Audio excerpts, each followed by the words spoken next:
We're going to have some reactors. We've invited some people from the private sector and from some multilaterals to react to what they've heard. And we're going to be calling them in now so that they can tell us what they think about what they've heard.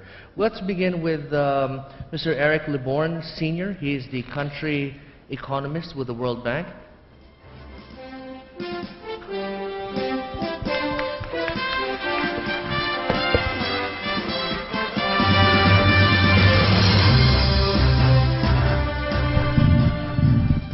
Good morning.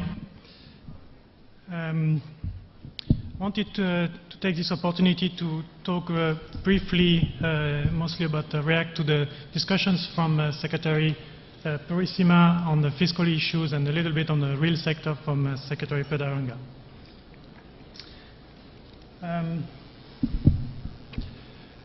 What we have been presented this morning is a very promising agenda. What we all know in the audience is that the long-standing bottlenecks to growth are quite known, and they all have been targeted in the agenda. First and foremost is the governance and anti-corruption agenda.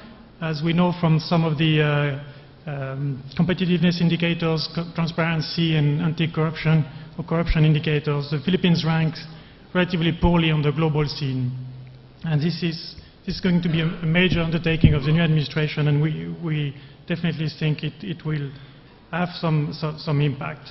There's also a key agenda on infrastructure, again a major bottleneck to growth.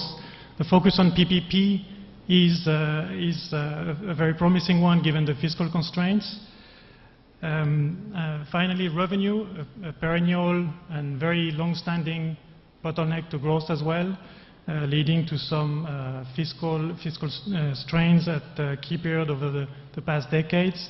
This is going to be tackled through, as Secretary Purissima clearly explained, improving tax compliance, not tax policy increases, but revenue administration, so that there's a better equal playing field between taxpayers. And finally, the overall goal is to improve competitiveness overall.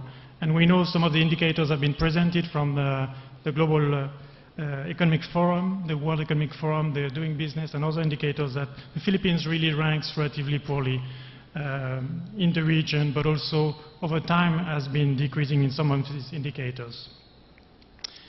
We also think it's a very promising agenda because of the focus on inclusive growth. And we know this has been and remains a key challenge in the Philippines.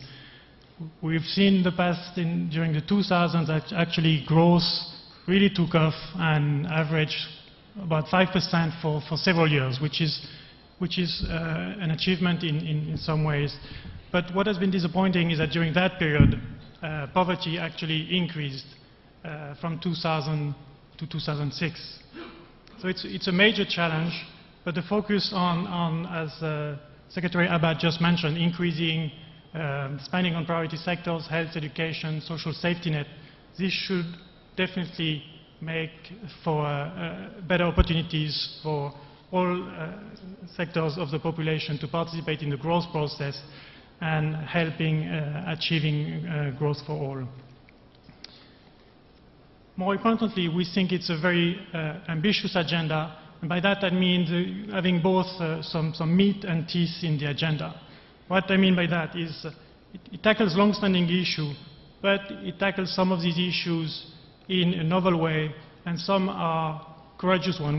We know we've been presented with one of them, for instance, the review of the stabilization policy for rice, the NFA, which, as Secretary Purissima mentioned, some of the study we've done, actually the cost of sending 1 peso to the poor of NFA costs between 3 and 8 pesos, depending on whether you look at the numbers of rice sent to the poor at the poor's report or the one that NFA reports.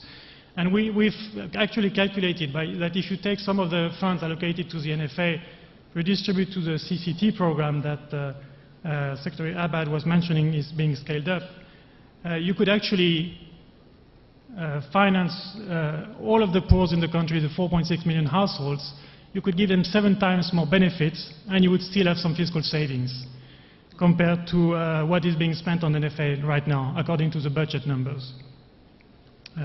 If you take into account not just the subsidies, but also the increase or the decrease in the net worth of the NFA and the off-balance sheet activities taking place. So the focus is very important.